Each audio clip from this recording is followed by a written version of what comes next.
Merhaba kıymetli takipçilerim. Ispanağı buzluğa atmak basit gibi görünüyor ama aslında çoğu kişi fark etmeden yanlış yapıyor.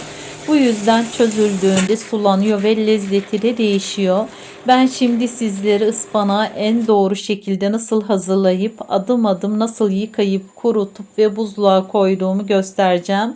Ispanağı buzluğa atmanın en doğru yöntemiyle sizlerleyim. Keyifli seyirler. Ayıklamış olduğumuz ıspanaklarımızı uygun bir kabın içerisine alalım ve bol suyla dolduralım.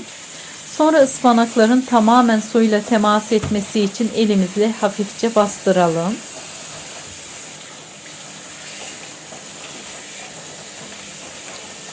Bu şekilde hem yaprakların arasına giren topraklar çıkıyor hem de suyun içinde kirler dibe çöküyor. Daha sonra ıspanakları tek tek çeşmenin altına getiriyorum. Her bir yaprağını iyice temizlenmesi için suyun altında dikkatlice yıkıyorum. Bu aşamada özellikle hızlı davranmıyorum. Çünkü aralarda kalan küçük toprak parçaları ancak böyle tek tek yıkayınca tamamen çıkıyor. Yıkadığım ıspanakları direkt süzgecin içerisine alıyorum. Kıymetli takipçilerim, beni hangi ülkeden veya hangi şehirden izliyorsanız yorumlar kısmına yazıp benimle paylaşırsanız gerçekten çok sevinirim.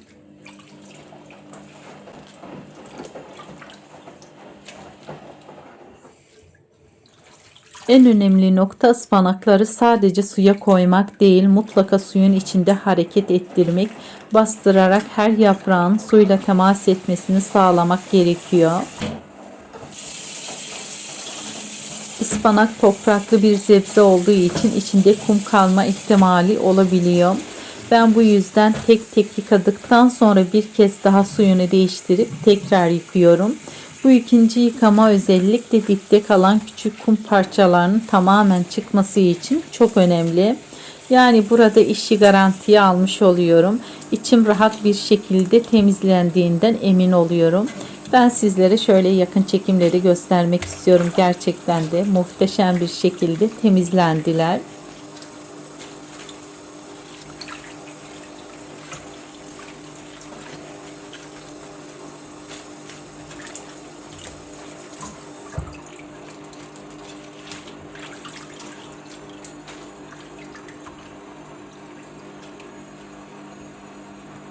Suyunun berraklığını sizlere göstermek istiyorum. İçerisinde herhangi bir kum tanesi veya toprak tanesi kesinlikle kalmadı.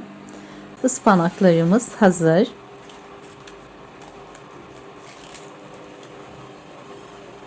Şöyle kenara alıyorum. Ispanaklarımızı doğrama aşamasına geçelim. Şöyle ıspanaklarımızın kök kısımlarını bıçak yardımıyla keselim. Ben çok ince olmayacak şekilde doğruyorum. Çünkü fazla ince doğranırsa hem sulanabiliyor hem de pişirirken formunu kaybedebiliyor. Bu şekilde orta boy kesmek hem saklama sırasında hem de yemeklerde kullanırken çok daha pratik oluyor. Kıymetli takipçilerim, kanalımda düzenli olarak video yayınlamaya çalışıyorum. Önceliğim herkesin evinde olan malzemelerle kolaylıkla yapabileceğiniz tarifler. Tariflerimi elimden geldiğince detaylı anlatmaya gayret ediyorum.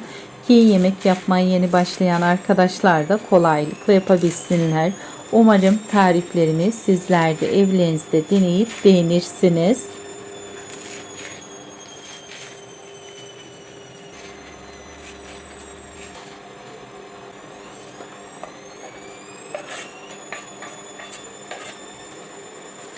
Ispanaklarımı bu şekilde hepsini doğradım.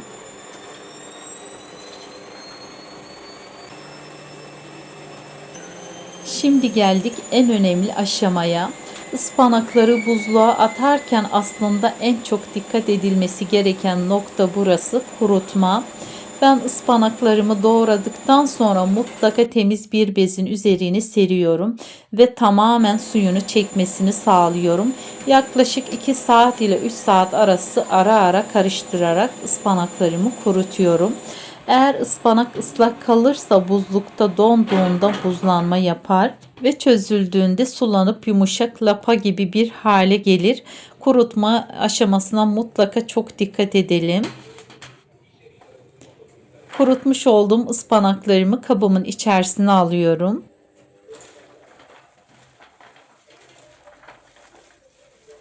Artık tamamen temiz ve kuru oldukları için rahatlıkla poşetleme aşamasına geçiyorum. Ben genelde tek kullanımlık olacak şekilde küçük küçük poşetliyorum. Böylece buzluktan çıkarttığımda ihtiyacım kadarını kullanıyorum. Siz de kişi sayısına göre ıspanaklarınızı poşetleyebilirsiniz. Bu şekilde hazırladığımız ıspanaklarımızı birçok yerde kullanabilirsiniz. Mesela börek içi harcı olarak ıspanaklı yumurta yaparken ya da çorbalara ekleyerek de çok güzel oluyor. Buzluktan çıkarıp direkt yemeklere atabiliyorsunuz. Bu da çok büyük kolaylık sağlıyor. Şuna da değinmek istiyorum. Şayet ıspanağınızı böreklerde kullanacaksanız soğanlarınızı güzel bir şekilde kavurun. Daha sonra ıspanağınızı buzluğunuzdan aldığınız gibi soğanlarınızın üzerine alın.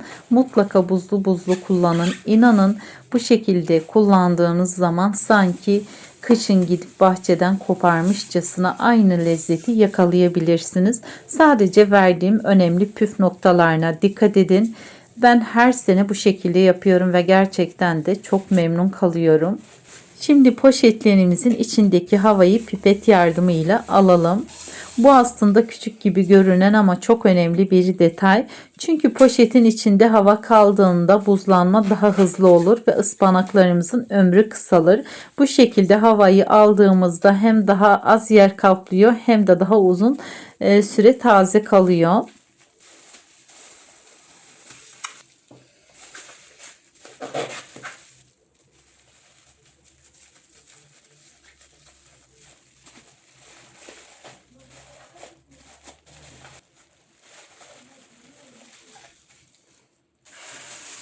Şimdi poşetlerin içindeki havayı aldıktan sonra ıspanakları bir kez daha buzdolabı poşetine koyuyorum.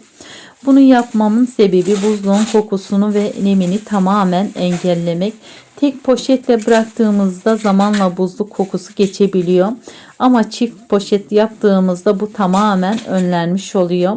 Bu şekilde ıspanaklar hem daha uzun süre taze kalıyor hem de tadında hiçbir değişiklik olmuyor. Buna dikkat edelim lütfen. Şöyle poşetlerimin uç kısımlarında makas yardımıyla kesiyorum. Şimdi tüm hazırlıklarımızı tamamladık. Ispanakları doğru şekilde yıkadık, kuruttuk ve poşetleyip havasını da aldık. Artık bu şekilde buzdolabına koyuyorum ve bu yöntemle ıspanaklar uzun süre tazeliğini ve lezzetini koruyacaktır. Beni buraya kadar izlediğiniz için hepinize çok teşekkür ederim. Yeni tariflerim için kanalıma abone olmayı, bildirim gelmesi için zili açmayı unutmayın lütfen. Tarifimi beğendiyseniz beğenmeyi ve sevdiklerinizle paylaşıp bana destek olmayı unutmayın. Şimdiden deneyecek olan herkese afiyet olsun.